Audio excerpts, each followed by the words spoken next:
Hello Aquarius! Welcome dito sa aking channel, Kapalaran 888. Alamin natin kung ano ang messages para sa past, present, and future mo.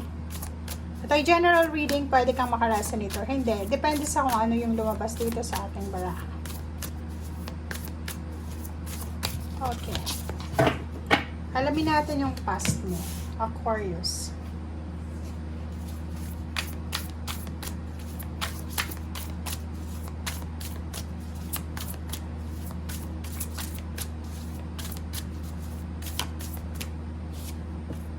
Present and then future. Ano ba ang challenges na pinagdadaanan mo past, present, and future?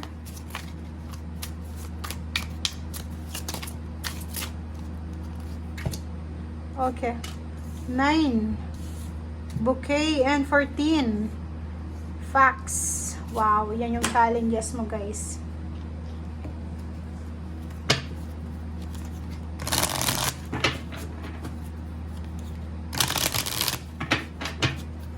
Past, ano bang past na Aquarius? Wow, strength. Sobra-sobra yung determination mo and motivation sa nakaraan. Present. Okay, future. Wow, ang galing na ito ah. Okay guys. Unahin muna natin itong challenges mo. Ang challenges mo is number 14, 5 facts. Nakikita ko sir dito na ang challenge mo is masyado kang nagtitiwala, 'di ba? Masyado kang nagtitiwala, it's either relationship man 'yan, family relationship, intimate relationship, friends, katrabaho. Ang problema mo dito guys is masyado kang nagtitiwala. And etong 5 na to is challenge to eh. Kasi kahit na tinatrader ka na, mabuting tao ka pa rin.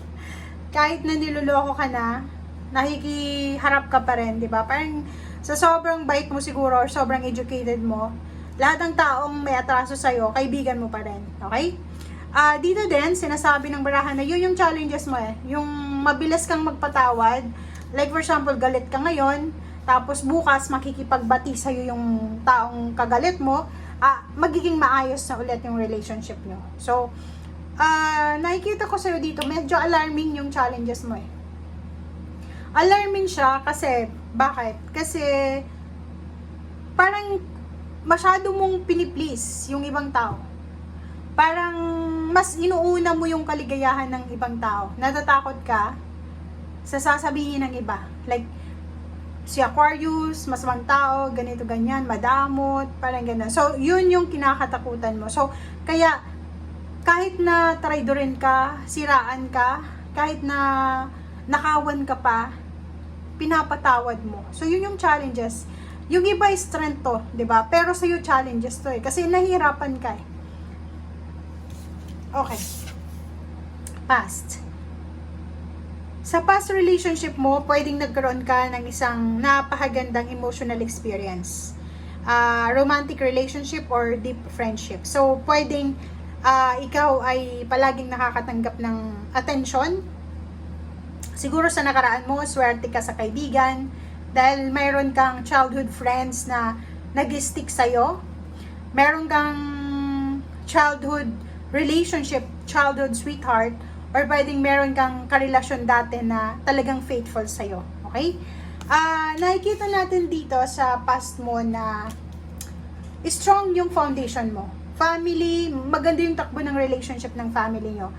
At the same time, punong-puno ka ng motivation and strength, and at the same time, punong-puno ka ng determination na mag-succeed sa buhay sa future. Ay, sa future, oo, from your past, diba? Sa nakaraan, nung nag-aaral ka siguro or nagsisimula ka pa lang na magtrabaho, sobra kang motivated na iniisip mo na, okay, kailangan ko mag-succeed kasi ganito, ganyan.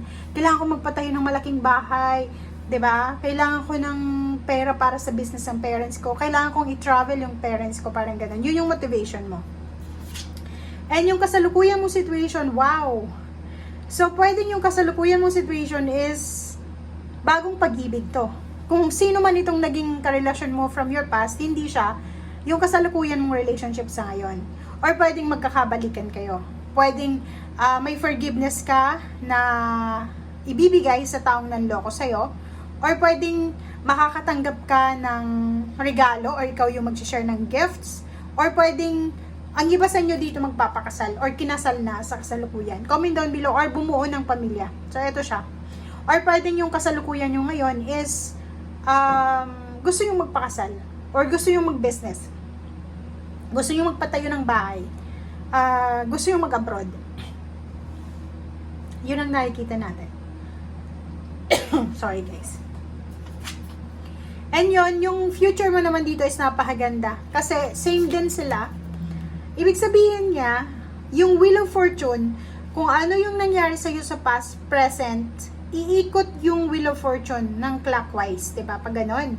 And, may sisimulan ka, fresh new start, diba? Dito. Pwedeng magsisimula ka ng bagong trabaho. Pwedeng ikaw ay makakapag-travel, Aquarius, sa ibang bansa.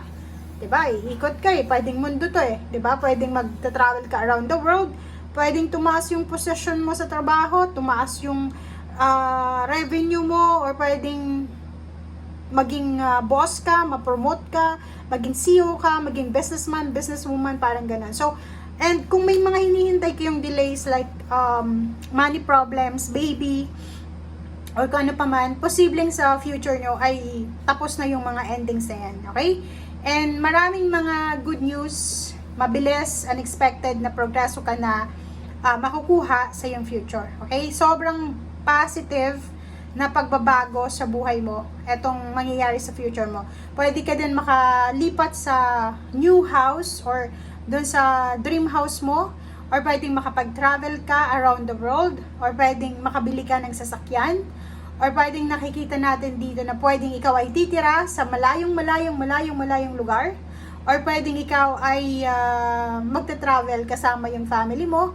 Or nakikita natin dito na relationship sa mga tao sa paligid mo, sa pinsan mo, sa friends, o yung mga taong alam mo na wala ka ng contact, yung matagal nang wala kayong communication, ay posibleng magkaroon ulit ng communication sa future.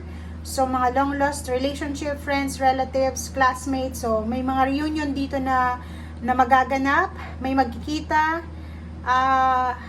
Yung life mo is unexpected progress yung mangyayari sa future. So, sa ngayon, sa current situation mo, kung ano man itong focus mo, love life, ayos lang yan. Kasi ang future mo is overall siya. Maganda yung takbo kasi sinasabi ng barahan na nasa tamang rhythm ka. Diba? Tamang rhythm to eh. Ang galing guys. Okay? Thank you guys. Bye!